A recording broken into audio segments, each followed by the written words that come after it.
साथियों नमस्कार। शिक्षा में एकरूपता हो, अराजकता नहीं। आज देश में शिक्षा व्यवस्था की यह हाल है कि शिक्षा देश की भावी पीढ़ी के भविष्य का निर्माण करती है। अतः इसमें एकरूपता होना चाहिए, अराजकता नहीं। स्वतंत्र भारत में आज शिक्षा पूरी तरह अराजकता की स्थिति में पहुंच चुकी है। प्राथमिक शिक्षा में एक और तो ग्रामशाला तथा राजीव गांधी पाठशाला है, जिसमें 1200 रुपये मासिक परिश्रम पाने वाले एक अध्यापक, दूसरी ओर पंचायत समितियों के नियंत्रण में चलने वाले ग्रामीण क्षेत्र के सरकारी प्राथमिक विद्यालय हैं, जिनमें अध्यापकों और छात्रों दोनों के ही हाल बुरे हैं। कहीं शाला भवन है तो कहीं नहीं है। अध्यापक अक्सर सरपंचों की दादागिरी के शिकार होते हैं। बच्चों को पढ़ाने के साथ साथ राजनेताओं की ताबेदारी की दायित्व भी उन पर आ जाती है। शहरी क्षेत्र के सरकारी प्राथमिक विद्यालय का नियंत्रण शिक्षा विभाग के पास होता है। इन पाठशालाओं के भवन प्रायः जर्जर, संकरे, अपर्याप्त हवा रोशनी वाले होते हैं। सरकारी विद्यालय साधन सुविधाओं का भी अभाव होता है। तीसरी प्रकार के निजी प्राथमिक स्कूल हैं,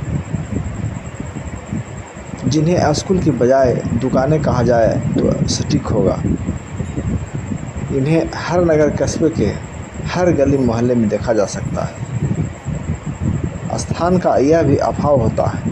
पढ़े लिखे बेरोजगार को यहाँ नाम मात्र के वेतन का अध्यापक रखे जाते हैं।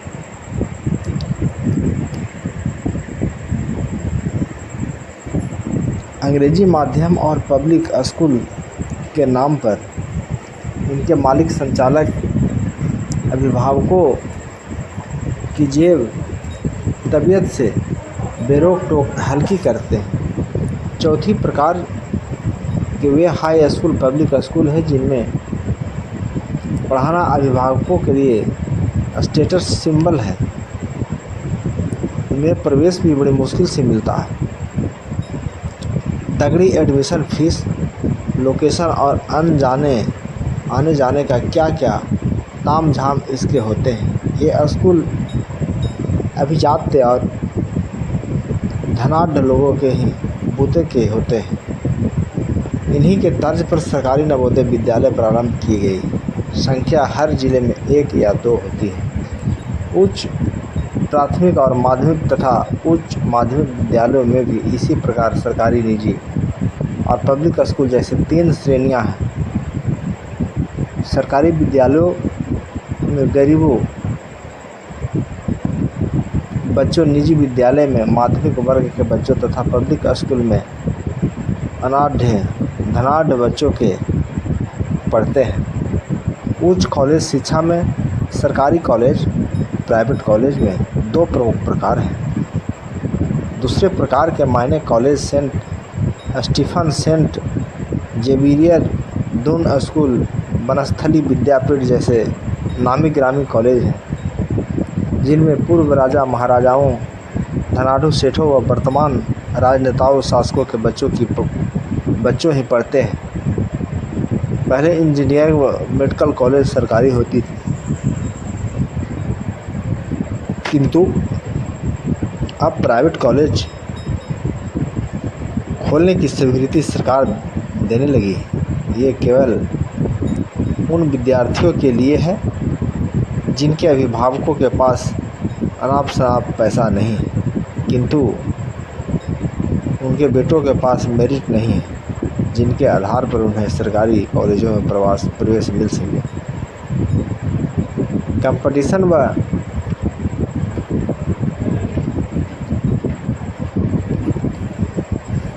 डोनेशन के आधार पर यहाँ की एडमिशन खरीदी जा सकती है। ये शिक्षा की ऊंची दुकान है। 2 तरह के नागरिक हैं।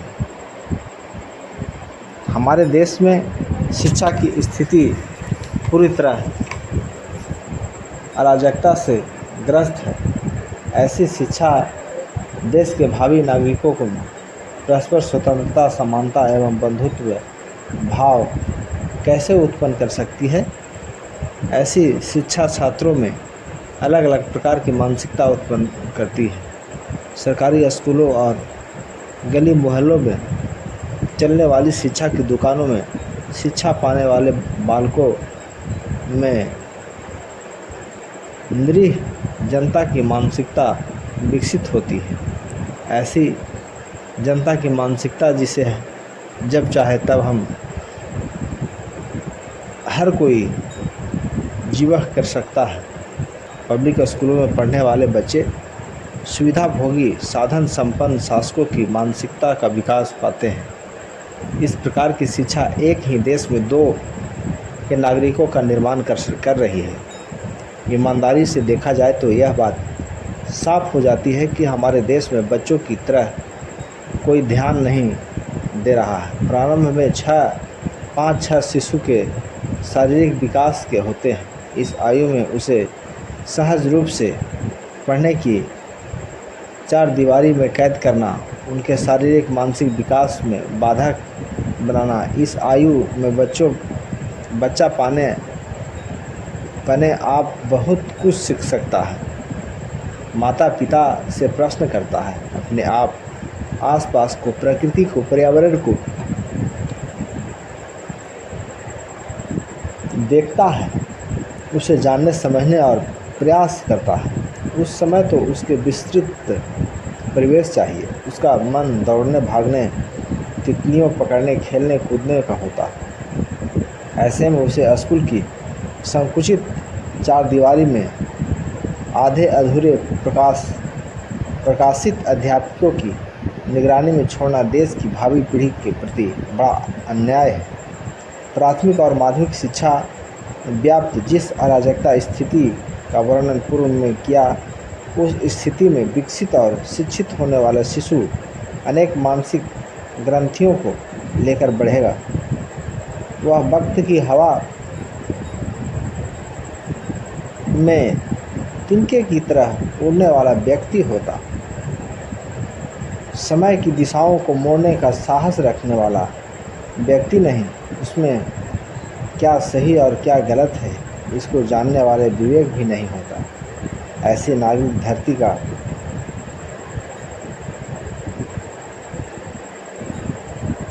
मोड़ने का साहस रखने वाला व्यक्ति नहीं, उसमें क्या सही क्या गलत है इसको जानने वाला विवेक भी नहीं होता। ऐसे नागरिक धरती को बोझ को बढ़ा सकते पर देश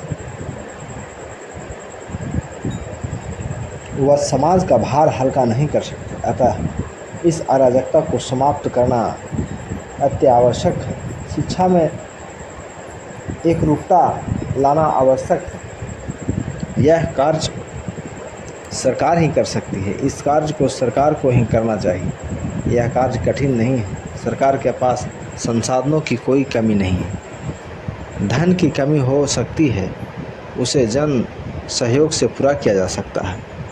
अब आगे हम लोग विस्तार से बात करने के लिए अब मानक क्या होना चाहिए। पाठशाला भवनों एवं परिवार के लिए राज्य स्तर पर एक मानक होना चाहिए।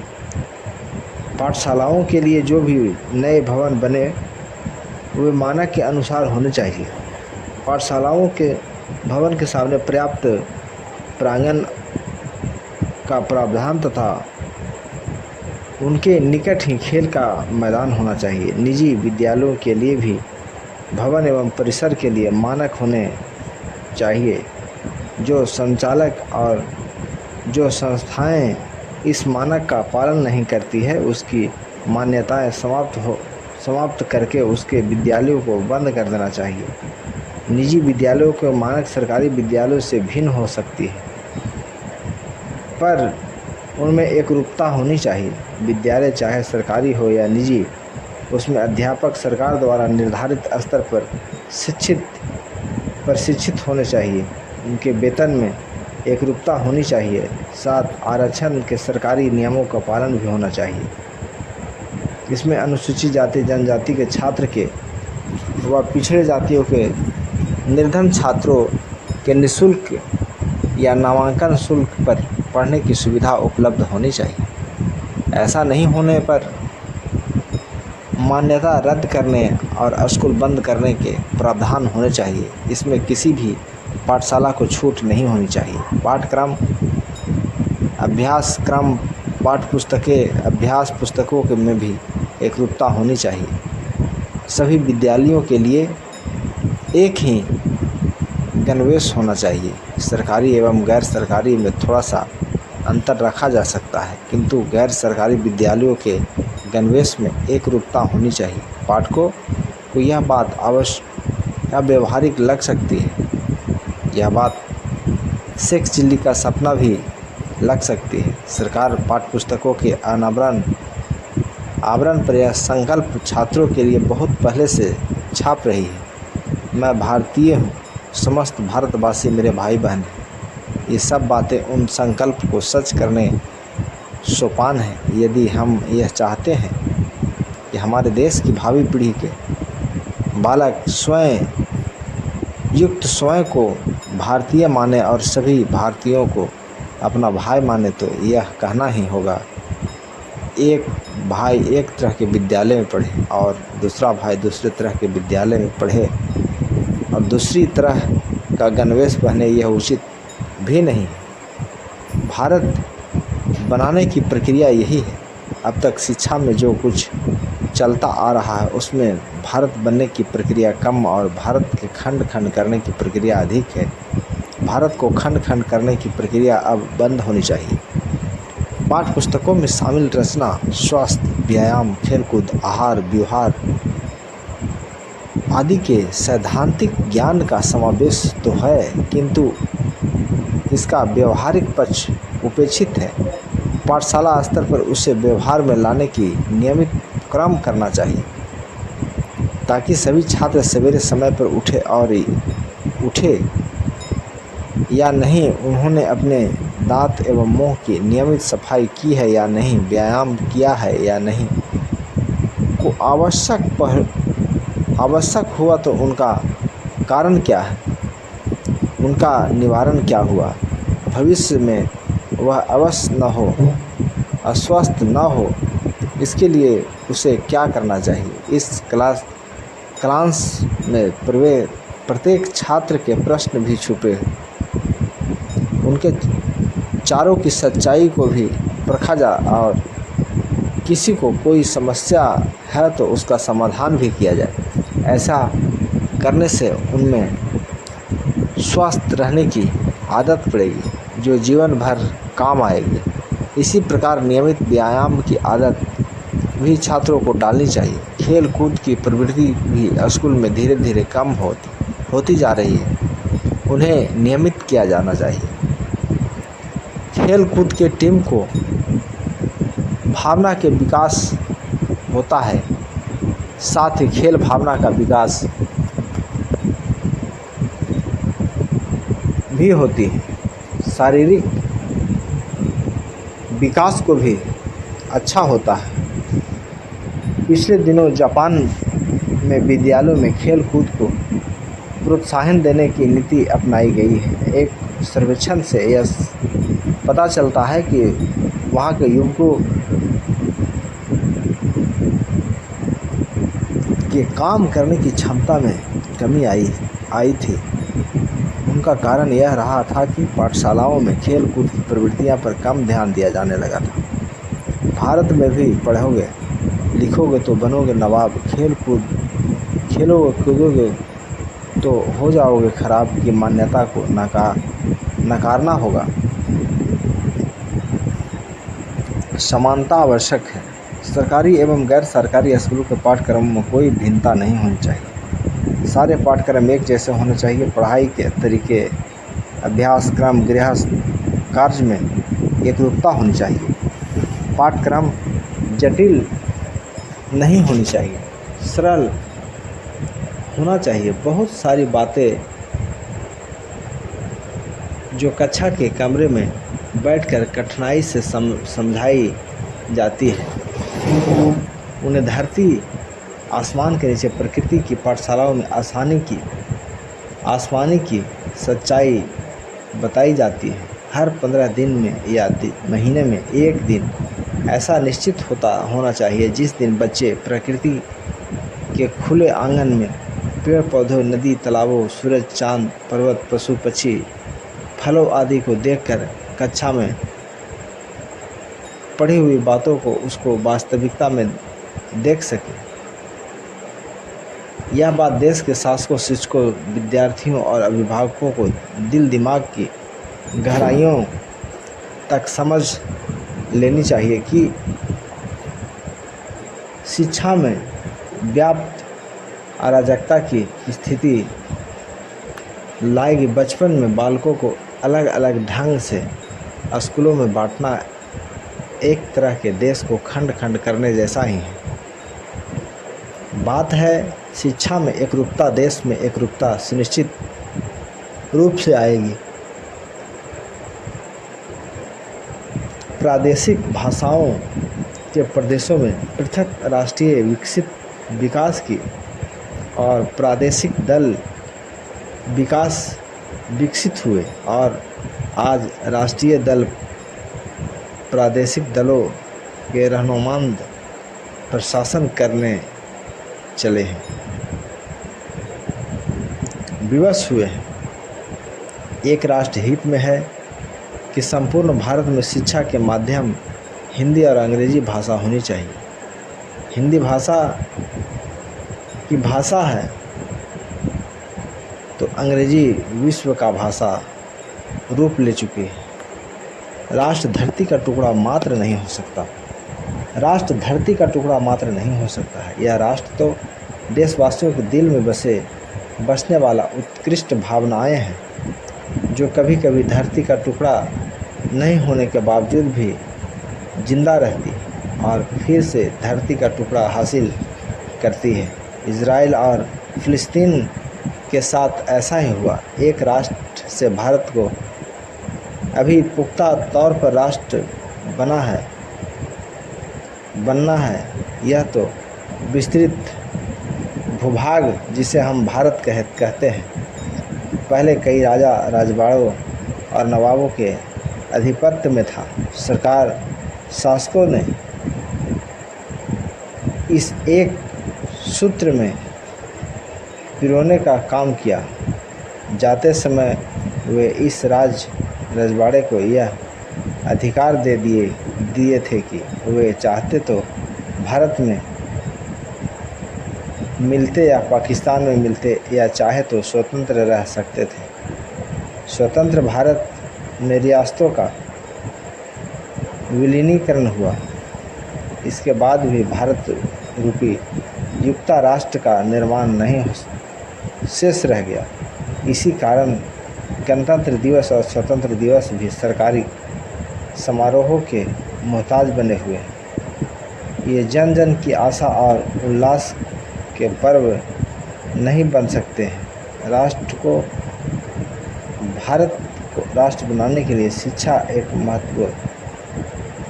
बहुत कारगर सूत्र और सेतु हो सकती है। ऐसे शिक्षा व्यवस्था का निर्धारण करते समय समुदायों के हित साधना है, स्वार्थ भावना से नहीं, राष्ट्र निर्माण की विवेक भावनाओं से अलग लेना चाहिए। शिक्षा में व्याप्त अराजकता को समाप्त करके उसमें एकरूपता लानी होगी। इसके लिए प्रादेशिक भाषाओं को मोह हमें छोड़ना ही पड़ेगा। ऐसे अन्य कई संकुचित स्वार्थ भी छोड़ने पड़ेंगे जो चंद लोगों का हित साधन करते हैं और बड़ी हानि पहुंचाते हैं। उच्च प्राथमिक शिक्षा, माध्यमिक शिक्षा तथा कॉलेज शिक्षा में भी जो अराजकता व्याप्त है उसे हम समाप्त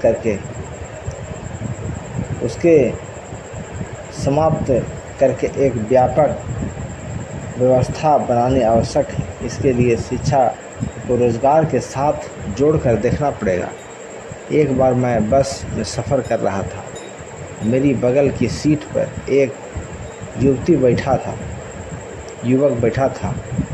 बातचीत के दौरान मैंने उनसे पूछा कि वह क्या करता है, तो उसने बताया कि मैं एक कृषि विषय में स्नातकोत्तर परीक्षा उत्तीर्ण करने के बाद शोध कर रहा है। बातचीत से प्राप्त चला कि उनकी न तो शोध करने में कोई रुचि है और न एमएससी करने में भी। यदि बीएससी करते हैं तो नौकरी मिल जाती है, तो वह एमएमसी नहीं करता, और एमएससी करते हैं नौकरी चाहे मिले भी जाती तो बहुत शोध नहीं करती। खाली बैठने से बेहतर है कि शैक्षणिक योग्यता पढ़ाई जाए ताकि नौकरी मिलने में आसानी हो। इसमें आगे बताया गया कि उनकी तरफ से दूसरे छात्र की नौकरी नहीं मिलने के कारण आगे की पढ़ाई कर रहे हैं। इसी प्रकार हकीकत का ज्ञान हमारे शासकों और शिक्षाविदों को भी नहीं ऐसा होता कि बात यही है। उन्हें पता है इस हकीकत का ज्ञान हमारे शासकों और शिक्षाविदों को नहीं होगा। ऐसी स्थिति में उन्हें पता, किंतु वे इस परिस्थिति को नज़रअंदाज कर रहे हैं। नज़रअंदाज इसलिए कर रहे हैं क्योंकि उन्हें इस बात से कोई सरोकार नहीं है कि इस देश को भावी पीढ़ी निर्माण होगा, उसे बेरोज़गार के अवसर प्राप्त हो, राष्ट्र का निर्माण हो, राष्ट्र के संभव संसाधनों का दुरुपयोग हो। इस कारण वे इस दिशा में गंभीरता से कोई चिंतन नहीं कर रहे हैं। उन्होंने समस्या का समाधान करने के बजाय उसे आगे धकेलता ही पर्याप्त समझता है। उन्होंने यह किया कि पढ़ाई को कठिन किया, महंगा किया। एक और शिक्षा के क्षेत्र में छात्रों को आगे